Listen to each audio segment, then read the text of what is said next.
ఎంత విస్తారంగా ఆహారం ఇచ్చాడంటే మరి 27వ వచనంలో చూస్తే దూరి అంత విస్తారంగా మాంసమును సముద్రపు ఇసుక రేణులంత విస్తారంగా రెక్కల గల పిట్టలను ఆయన వారి మీద కురిపించుని. అంటే ఎంత అంటే వారు నుంచున్న ప్లేస్ తప్ప ఇంకెక్కడైతే ప్లేస్ ఉందో అదంతా నిండించాడంట మాంసాహారంతో.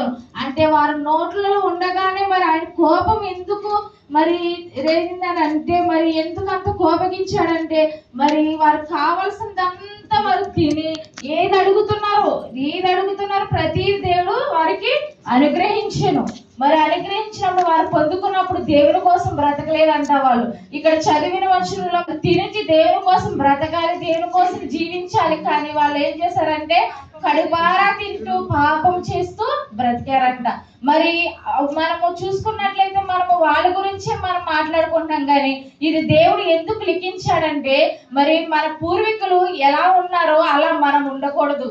ఇశ్రాయేలులు ఆ దినాల్లో దేవునికి అడిగినవన్నీ ఇచ్చినా కానీ ఎందుకు వెనక్కి వెడిగేశారు, అలా మనం ఉండకూడదని ఇది రాయించాడనమాట. ఎందుకంటే ఇశ్రాయేలును ప్రేమించినట్లు మరి ఆ కాలంలో ఎవరిని ప్రేమించలేదు, వాళ్ళకు సాస్యం ఇచ్చాడు. మరి దేవుడు ఎంతగానో ఆశీర్వదించిన బిడ్డలు ఎవరైనా ఉన్నారంటే ఇశ్రాయేలులు. మరి అంత గొప్ప భాగ్యం ఉన్నా కానీ వారు ఏం చేశారంటే వెనకడుగు వేశారు, పాపంలో మునిగిపోయారు, విగ్రహారాధన చేశారు. ఆ కాలంలో విగ్రహారాధన ఏంటంటే బలిపీఠాలు కట్టి వాళ్ళు బొమ్మలు తయారు చేసుకున్నారు. మరి అలా దేవునికి వెనకడుగు వేశారు. మరి ఈ కాలంలో విగ్రహారాధన ఏంటో తెలుసా? మరి దేవునికి ఇష్టం లేకుండా దేవుని కన్నా ఎక్కువగా మనం భర్తను ప్రేమిస్తున్నామా? విగ్రహారాధన. మన కుటుంబాన్ని మనం ప్రేమిస్తున్నామా? విగ్రహారాధన. మరి ఏం చేయాలంటే దేవుని మనము ప్రేమించాలి. మన మొదటి స్థానం ఎవరికి ఇవ్వాలంటే దేవునికి ఇవ్వాలి. మరి ఈ కాలంలో మనం ఆలోచించవచ్చు, మరి మనకేమి ఇచ్చాడు, మరి మనం అప్పుల్లో ఉన్నాం కదా అని. మరి నా కోసం ఆలోచిస్తే నేను కూడా అడగొచ్చేమో, మరి నేను 3 నెలలు అయితే నాకు లేదని. కానీ నేను బ్రతుకున్నానంటే అది ఎవరి కృప? దేవుని కృప. మనమందరం బ్రతుకున్నామంటే అది ఎవరి కృప? దేవుని కృప. మరి దీన్ని బట్టి ఒకవేళ మనకి ఎంతటి సమస్యలైనా మరి దేవుడు తీర్చడానికి సిద్ధంగా ఉన్నాడు. మరి ఆయన కోసం మనం బ్రతకలేకపోతున్నాం. ఒక్కసారి ఆలోచించాలి. మరి దేవుడు ఎంతగానో దాని దైవతను వాడుకుని మన కోసం ఎంతగానో నేర్పిస్తున్నాడు కదా. మరి మనం వెనకడిగేస్తున్నామా? మన యొక్క ఆశలతో మనం లిఖితమైపోయి ఉంటున్నామా? ఒక్కసారి మరి ఏం చేస్తున్నాం అనేది మనము ఆలోచించాలి.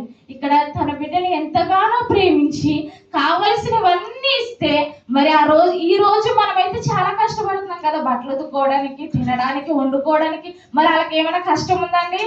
వాళ్ళకి ఆహారం అడగగానే వండుకో అవసరం లేదు, బట్టలంట పాతకెళ్ళలేదంట, చెప్పులు అరిగిపోలేదంట. మరి దేవుడు ఎంతగా దీవించాడు వాళ్ళని.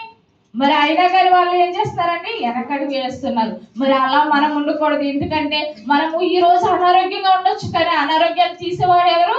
మన దేవుడు. మన కష్టాలు ఈ రోజు ఉండవచ్చు, తర్వాత ఆశీర్వాదాలు ఇచ్చేవాడు ఎవరు? మన దేవుడు అనేది మనము గుర్తు చేసుకుని మన పితరుల వలె, మన పూర్వీకుల వలె వెనకడుగు వేయకుండా మరి ముందుకి దేవుని మాటలు చెప్పుచున్న దైవజనులు మనం పాటిస్తూ మరి దేవుని వాక్యంలో మనం నిఖితమయ్యి నడుచుకుంటే మరి రాబోయే దినాల్లో దేవుడు మనల్ని బహుగా ఆశీర్వదిస్తాడు. మరి మనకు కావాల్సింది ఏంటో తెలుసా? మనము ఇది కావాలి అది కావాలని అడుగుతాం, అడగడం తప్పకట్ల. కానీ దేవుడు ఒకే మాట చెప్తున్నాడు, ఏంటో తెలుసా? మీరు అడుగు వాటికంటేను ఊహించే వాటికంటేను అత్యధికమైన మేలులు దయచేస్తాడని దేవుడు చెప్తున్నాడు. మనకు తెలియదంటే, ఇప్పుడు నా పిల్లలకి తెలియదా నేను ఏమి ఇవ్వాలో?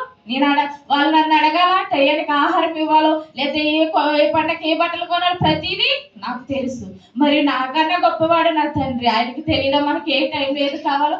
కాకపోతే ఏంటంటే బంగారపు బిస్కెట్ ని దాన్ని కరిగించి ఒక రూపాన్ని చేసినప్పుడు దానికి కొంచెం కష్టంగా ఉంటుంది, కానీ ఒక రూపం బయటకు వచ్చినప్పుడు అది అందరికీ నచ్చుతుంది. అలాగే కష్టాలలో, శోధనలో మనం ముందుకు వెళ్ళినప్పుడు నలిగి విరిగిపోయిన హృదయం దేవుడికి ఇష్టమైన బలియాగం అన్నారు. మరి కష్టాలు వస్తే, కష్టాల తర్వాత సుఖాలు వచ్చినప్పుడు మనకి కష్టాలు గుర్తురావండి. మరి దేవుడు ఏం చెప్తున్నాడంటే, నేను ఎంతగానో ప్రేమించిన నా బిడ్డలు వెనకడుగు వేశారు, పాపము చేశారు. మరి మిమ్మల్ని కూడా నేను ప్రేమించుచున్నాను, మీరు కూడా నా ప్రజలే, నా కుమారులే, నా కుమార్తెలే. నేను మిమ్మల్ని ఎంతగా ప్రేమించానంటే వాళ్ళకి ఆహారం ఇచ్చి ప్రేమించాను, కానీ మీకోసం నా స్వరక్తాన్ని ఇచ్చాను, నా ప్రాణాన్ని మీకు అర్పించాను.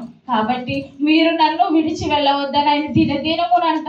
ఇప్పుడు మన బిడ్డల కోసం ఎలా కన్నీరు కారుస్తున్నామో తండ్రి యొక్క దేవా, ఈ ఒక్క సంవత్సరం వీళ్ళకివ్వండి, ఒక్క రోజు ఒక్క అవకాశాన్ని ఇవ్వండి మన కోసం దినదినము తండ్రిని వేడుకుంటున్నారంట. మరి మనము అయితే నేను చెప్తే మాట ఏంటంటే, మరి మన పితరులు ఆకాశవాదులుగా ఉన్న ద్రోహులుగా ఉన్నారు, కానీ మనం కూడా అట్టి రీతిగా ఉన్నామేమో. ఒక్కసారి మనల్ని మనం పరీక్షించుకుని అట్టి రీతిగా మనం ఉండకుండా దేవుని కోసం మనం బ్రతకాలని, మరి దేవుడు మనకి ఇచ్చిన అవకాశాన్ని ఎంతకాలం బ్రతుకుతామో మనకు తెలియదు.